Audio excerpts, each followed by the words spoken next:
अस्सलाम वालेकुम दोस्तों, तुसी वेख रहे हो पाक पंजाब टीवी ते मैं आ तुहाडा दोस्त अब्दुल वाहिद।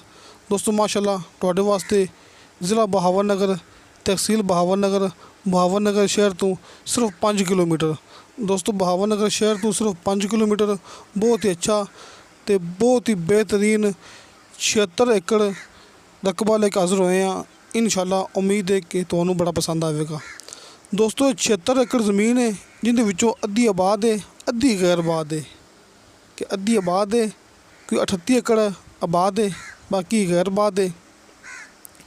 माशाल्लाह चौना भरावां दे सामने कमान की फसल भी दिखाई है भरावां नू कि हर फसल वास्ते बेहतरीन ज़मीन है। पहले आप भरावां नू विखांदे पे हाँ जिहड़ा कमान लग्या है, झोना लग्या है, इस ज़मीन के अंदर जिहड़ी कि आबाद ज़मीन है। उस तो बाद आपां तुहानू भरावां नू दिखावांगे जिहड़ी अद्धी ज़मीन गैर आबाद है। आ वेखो दोस्तों जिहड़ी ज़मीन आबाद है इहदे विच झोना ते कमांद भरावां दे सामने बहावर नगर शहर के इंतहाई करीब। दोस्तों बहावर नगर शहर तो जिहड़ा कि मेन रोड जा रहा है बहावलपुर नू, दोस्तों उहदे विचों एक मेन रोड निकलदा पिया है जिहड़ा जा रहा है चिश्तियां रोड नू। मतलब कि उस रोड ते ज़मीन है जिहड़ा बहावलपुर रोड तो निकलदा पिया है मेन रोड चिश्तियां रोड नू। बहावर नगर शहर तो सिर्फ 5 किलोमीटर सफ़र है। दोस्तों उत्थे दोस्तों अपने को माशाल्लाह ये 76 एकड़ ज़मीन है। दोस्तों आप विखांदे पे भरावां नू जिहड़ी ज़मीन गैर आबाद है, आस पास लगियां ने फैक्ट्रियां भरावां दे सामने, क्योंकि मेन रोड के बिल्कुल करीब आ जाती है। बिजली मौके पर मौजूद है, पानी मौके पर मौजूद है, ट्यूबवैल लग्या है, ज़ेरे ज़मीन पानी बिल्कुल मिठा है। देखो दोस्तों भरावां दिखा रहे हैं कि बड़ी बेहतरीन जगह है कि ज़मीन गैर आबाद है लेकिन अच्छी ज़मीन है। ये वेखो तुहाडे सामने कि आस पास फैक्ट्रियां हैगियां ने।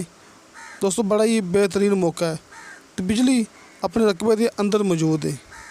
ये 76 एकड़ ज़मीन है। आप खड़े हैं इस टाइम गैर आबाद च, तो इस तो पहले आप तुहानू भरावां नू जिहड़ी आबाद ज़मीन है वो विखा चुके हैं।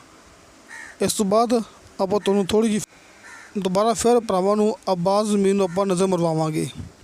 दोस्तों 6 माह का नहरी पानी है तो माशाल्लाह 2 मोगे लगे ने कि आपां नू 2 मोगे का पानी मिलता है। एक मोगे का पानी है 18 मिनट फी एकड़ के हिसाब नाल ते एक मोगे का पानी है 32 मिनट फी एकड़ के हिसाब नाल।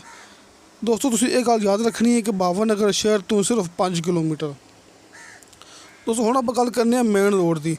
दोस्तों मेन रोड जिहड़ा कि ज़मीन हैगी थोड़ी जी कि साइड तो जिवें ला लो कि थोड़े वलावें कि 2 एकड़ फासला है एक साइड तो 4 एकड़ फासला है।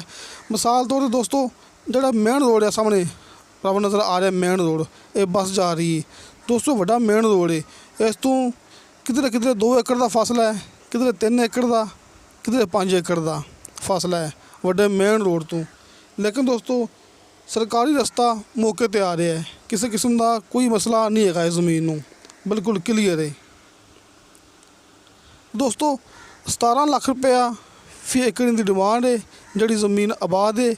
अगर आप गल करिए ठेके की, दोस्तों आबाद ज़मीन का ठेका चलता पे इत्थे 50,000 तो लैके 60,000 तक फी एकड़ के हिसाब नाल जिहड़ी आबाद ज़मीन है, जिहड़ी कि 38 एकड़ दे विच आबाद है। ये वेखो दोस्तों डिमांड की है मालक ने फी एकड़ के हिसाब नाल 17 लाख रुपया। कमी पेशी प्यार मुहब्बत हो जाएगी।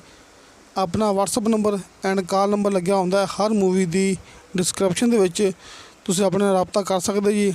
अपना दफ्तर है अरफ वाले शहर च।